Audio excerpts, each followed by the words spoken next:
Hello and अस्सलाम वालेकुम students, welcome back to my channel. आज हम स्टार्ट करेंगे एक्सरसाइज 1.4 और उसमें जो डिफिकल्ट क्वेश्चंस हैं वो सॉल्व करेंगे। तो आप पूरी वीडियो देखिएगा ताकि आपको सारे क्वेश्चंस अच्छे से समझ आए।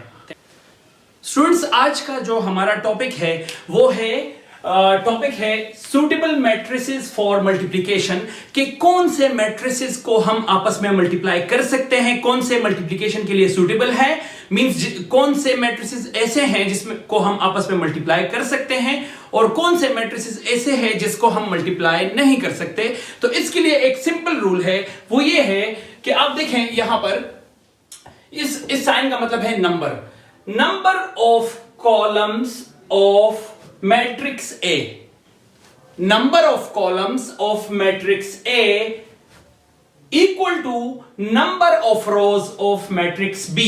इसका मतलब यह है कि for example matrix A matrix का यह मतलब नहीं है कि हमेशा मैट्रिक्स का नाम ही ए हो। ए मैट्रिक्स का मतलब यह है कि जो फर्स्ट वाला मैट्रिक्स होगा उसके नंबर ऑफ कॉलम्स हम काउंट करेंगे और जो सेकंड होगा उसके हम नंबर ऑफ रोज काउंट करेंगे, सेकंड मैट्रिक्स के नंबर ऑफ रोज काउंट करेंगे। तो अगर दोनों इक्वल होंगे, नंबर ऑफ कॉलम्स ए वाले के और नंबर ऑफ रोज बी वाले के, दोनों मैट्रिसेस के कॉलम्स और रोज एक जैसे होंगे तो उसको हम मल्टीप्लाई कर सकते हैं। इसके लिए मैंने एक एग्जांपल लिया है, एग्जांपल नंबर फर्स्ट।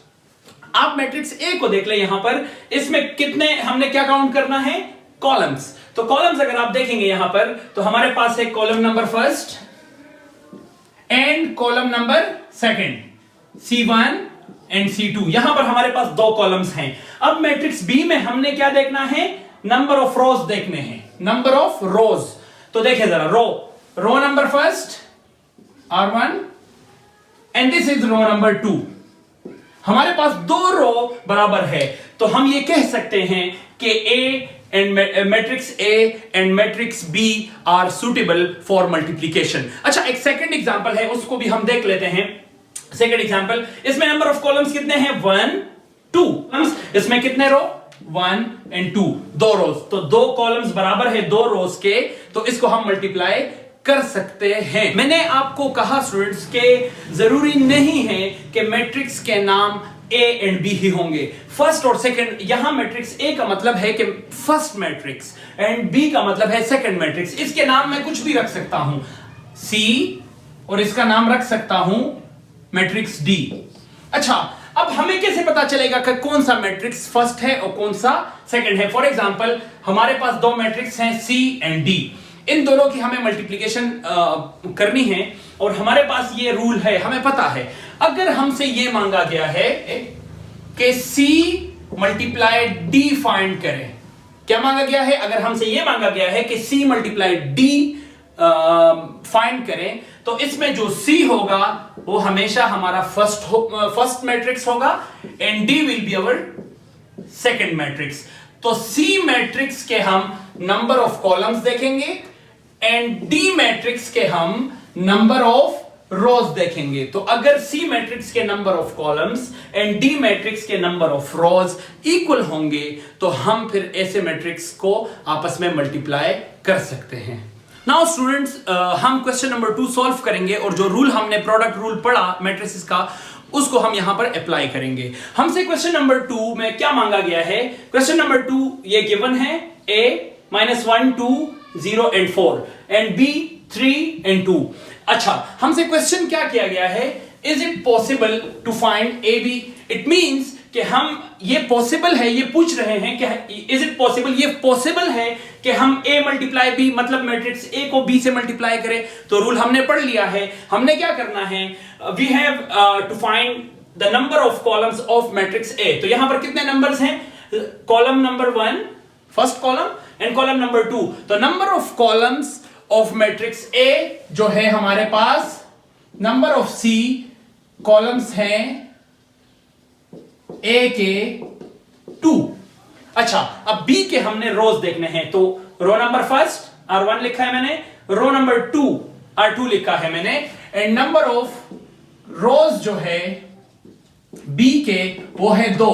तो चूंकि 2 and 2 बराबर है तो हम इसका आंसर क्या लिख सकते हैं, इस मैट्रिक्स ए के हमें कॉलम्स काउंट करने हैं 1 2 और मैट्रिक्स बी के हमें रोज काउंट करने हैं। चूंकि ये दोनों number of columns and number of रोज बराबर है तो हम यहां पे आंसर लिख देंगे यस वी कैन फाइंड नहीं करना, ये जस्ट पूछ रहे हैं।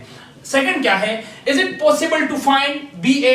अब हमने रिवर्स करना है, अब हमारे पास मैट्रिक्स ए जो है वो ये हो जाएगा एंड मैट्रिक्स बी जो है वो ये हो जाएगा, रिवर्स प्रोसेस करना है, ठीक है। तो अब हमें इसके मैट्रिक्स बी के कॉलम्स काउंट करने हैं और मैट्रिक्स ए के रोज काउंट करने हैं।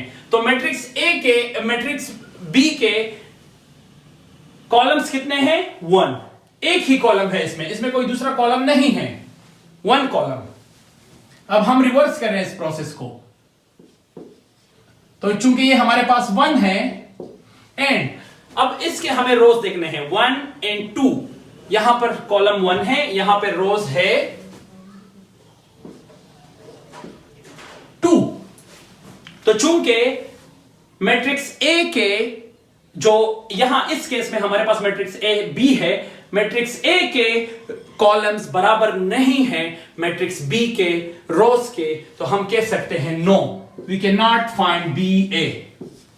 अच्छा, थर्ड क्वेश्चन इसी में किया गया है, वो ये है कि फाइंड द पॉसिबल प्रोडक्ट, जो फाइंड हो सकता है आप उसको मल्टीप्लाई करके फाइंड आउट करें। तो हम यहां पर हमने देखा कि ए बी फाइंड आउट हो सकता है, तो हम नेक्स्ट क्वेश्चन में ए बी फाइंड आउट करेंगे और आप प्लीज वीडियो को पूरा देख लीजिएगा ताकि आपको प्रोडक्ट भी अच्छे से समझ आए। स्टूडेंट्स, हमारे पास अब जो है क्वेश्चन नंबर 4 जिसमें प्रोडक्ट रूल समझाया गया है और इसमें number of rose and columns थोड़े ज्यादा थे इसलिए मैंने ये वाला चूज किया। आप 2 by 2 वाला भी कर सकते हैं, आसान है वो। अच्छा, इसमें क्या है, find A multiply B, A multiply B matrix को हमने फाइंड आउट करना है। तो आप गौर से देख लीजिएगा ताकि प्रोडक्ट आपको अच्छे से समझ आए। अगर नंबर ऑफ कॉलम्स एंड रोज इस तरह का सवाल हो, थोड़ा डिफिकल्ट भी हो, तो आसानी से आपको समझ आए। सबसे पहले आप समझ लीजिए हमने क्या करना है, फर्स्ट रो नंबर फर्स्ट को फर्स्ट कॉलम से मल्टीप्लाई करना है, फर्स्ट रो को फर्स्ट कॉलम के साथ मल्टीप्लाई करना है। ये देखें आप, तो हमारे पास क्या हो जाएगा, 2 × 1,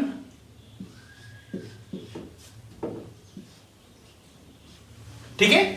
अब ये 2 हमने इस 1 के साथ कर दिया, अब ये 1 इस 2 के साथ मल्टीप्लाई करेंगे, तो 1 × 2 प्लस 1 × 2, एक हमारे पास हो चुका है। नाउ यही रो नंबर फर्स्ट C2 के साथ भी हम मल्टीप्लाई करेंगे।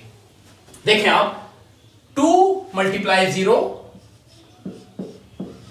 प्लस 1 × 1। अच्छा, अगर हमने फर्स्ट रो फर्स्ट कॉलम के साथ मल्टीप्लाई करना होगा तो उसको फर्स्ट रो फर्स्ट कॉलम की जगह पर लिखेंगे। जब हम फर्स्ट रो और सेकंड कॉलम मल्टीप्लाई करेंगे तो हम उसको फर्स्ट रो और सेकंड कॉलम के प्लेस में ही लिखेंगे। ये देखें, सेकंड कॉलम है हमारा। नाउ सिमिलरली इसी तरह अब फर्स्ट रो का काम हो चुका है, अब सेकंड रो को लेंगे फर्स्ट कॉलम के साथ, देन सेकंड कॉलम के साथ। तो सेकंड रो को आप फर्स्ट कॉलम के साथ मल्टीप्लाई करेंगे तो 3 × 1 प्लस 0 × 2।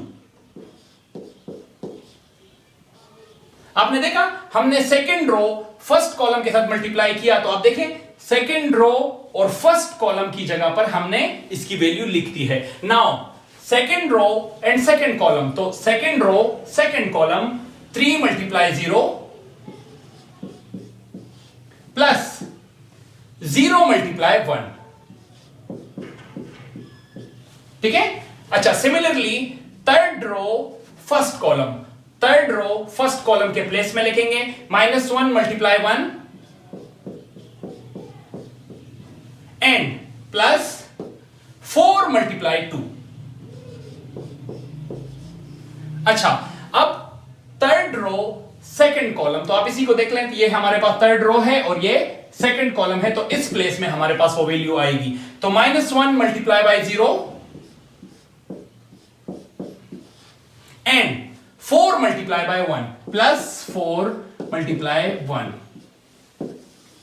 अच्छा जी, इसके लिए ये प्लस प्लस आपने बाय डिफॉल्ट लिखने हैं सारी वैल्यूज के बीच में। जब सेकंड वैल्यू को आप मल्टीप्लाई करेंगे तो इनके बीच में प्लस का साइन बाय डिफॉल्ट आएगा। अच्छा, अब हम इसको इन टूज को मल्टीप्लाई करेंगे आपस में, दो को, और फिर बीच में प्लस करेंगे। बोर्ड मास रूल में अगर आपको याद है स्टूडेंट्स, तो उसमें पहले मल्टीप्लाई होता है and then addition and then subtraction. तो हम पहले मल्टीप्लाई कर लेते हैं और इनको आपस में ऐड कर लेते हैं। आप देखेंगे मैं यहां पे सॉल्व कर रहा हूं, a multiply b is equal to 2 multiply 1 is 2 plus 1 multiply 2 is 2।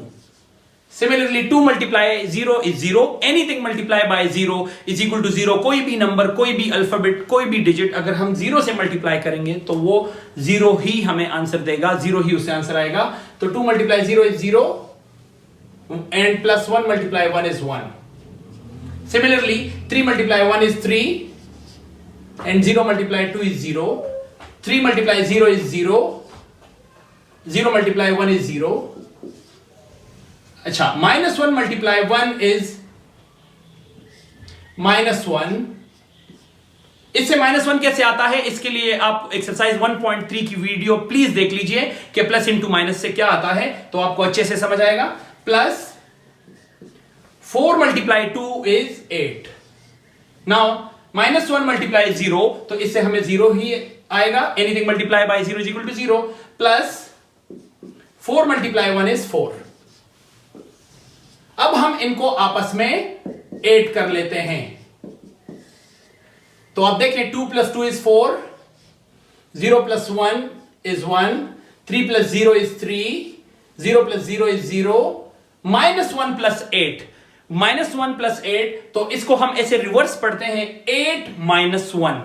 तो 8 minus 1 से हमारे पास 7 आता है एंड 0 plus 4 से हमारे पास 4 आता है। तो ये है हमारा a मल्टीप्लाई b का आंसर है। अगर कहीं पर भी किसी स्टेप पर आपको समझ नहीं आई तो प्लीज कमेंट में मेंशन कर दीजिए। अब हम मूव कर रहे हैं towards question number 8। Question number 8 में हमारे पास a मैट्रिक्स दिया गया है, b मैट्रिक्स दिया गया है और c मैट्रिक्स भी दिया गया है। और रिक्वायर्ड क्या है कि find a multiply b into multiply c। अच्छा, आपको ये रूल याद रखना चाहिए कि जो भी चीज ब्रैकेट्स के अंदर आएगी, ब्रैकेट्स के अंदर सबसे पहले हम उसको फाइंड आउट करेंगे एंड देन थर्ड की तरफ जाएंगे। तो इसमें ब्रैकेट के अंदर हमारे पास है a मल्टीप्लाई b। तो हमने फर्स्ट क्या फाइंड आउट करना है सॉल्यूशन में, a b।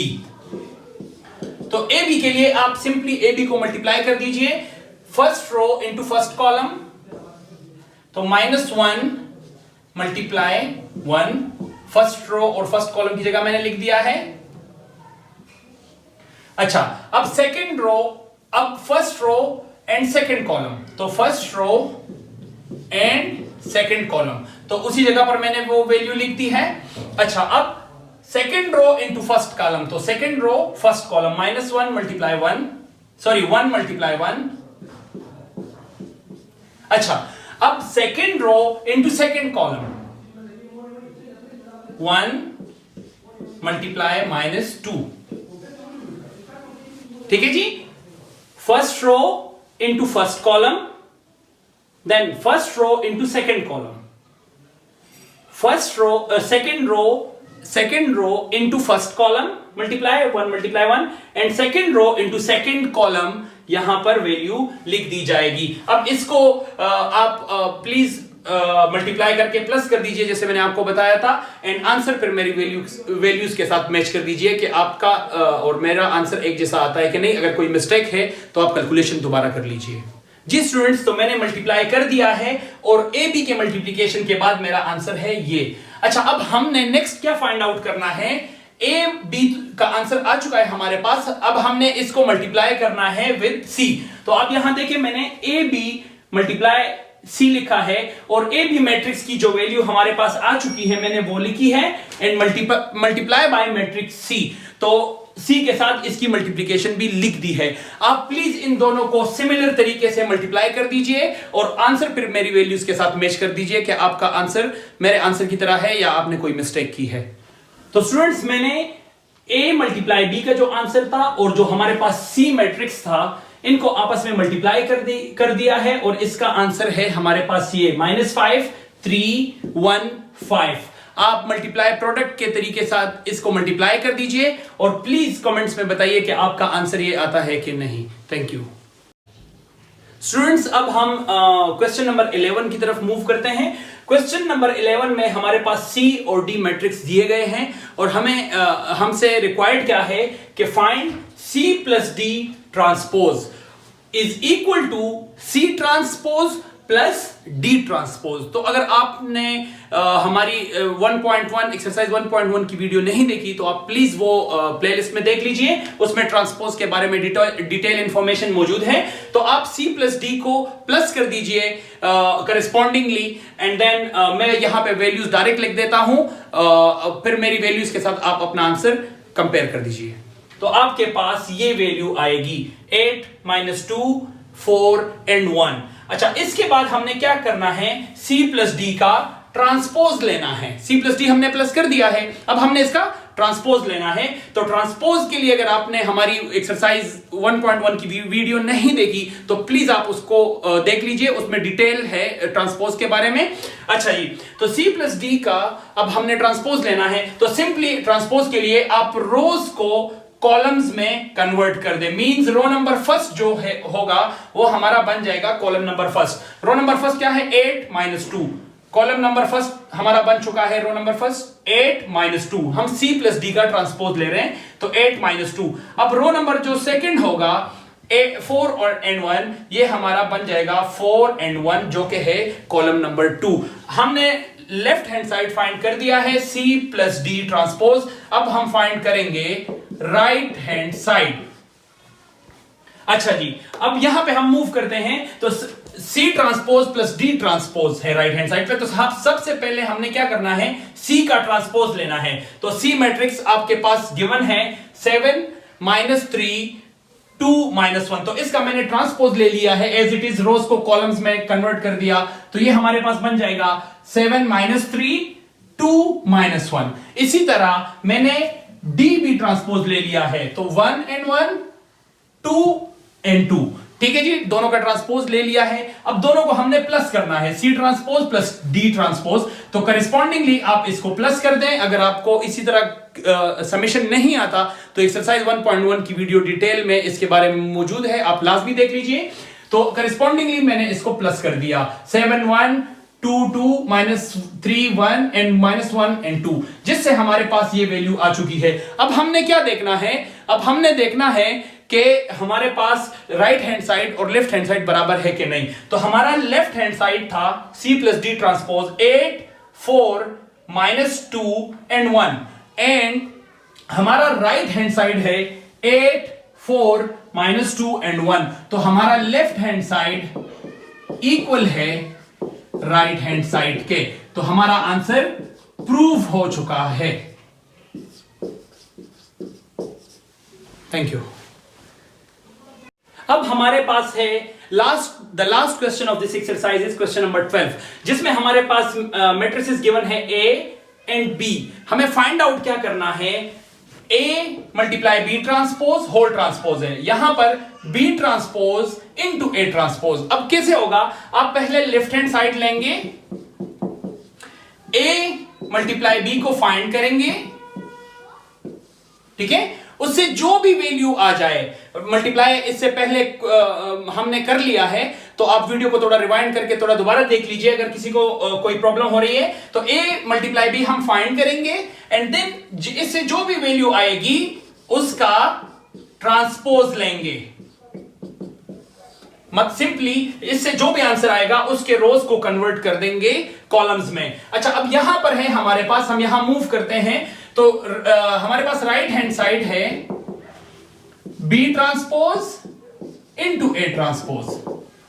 यहां पर हमने क्या करना है, सबसे पहले B ट्रांसपोज लेना है, फिर A ट्रांसपोज लेना है और B ट्रांसपोज को मल्टीप्लाई करना है A ट्रांसपोज से। मींस B ट्रांसपोज की वैल्यू यहां पर लिख दी जाएगी एंड देन ए ट्रांसपोज की वैल्यू यहां पर लिख दी जाएगी एंड देन आपस में मल्टीप्लाई कर देंगे और मल्टीप्लाई के बाद आपको आपका लेफ्ट हैंड साइड बराबर आना चाहिए राइट हैंड साइड के। अगर आपका बराबर आता है तो प्लीज कमेंट में मेंशन कर दीजिए और अगर कोई प्रॉब्लम है तो भी feel free to ask me in the comments. Thank you. ये एक्सरसाइज कंप्लीट हो चुका है। जिन स्टूडेंट्स को कोई प्रॉब्लम है इस एक्सरसाइज में तो प्लीज कमेंट में मेंशन कर दीजिए और जो स्टूडेंट्स हमारे चैनल पे न्यू हैं तो प्लीज हमारे चैनल मैथ्स इंजीनियर को लाइक शेयर एंड सब्सक्राइब कर दीजिए और दोस्तों के साथ शेयर कर दीजिए। Thank you.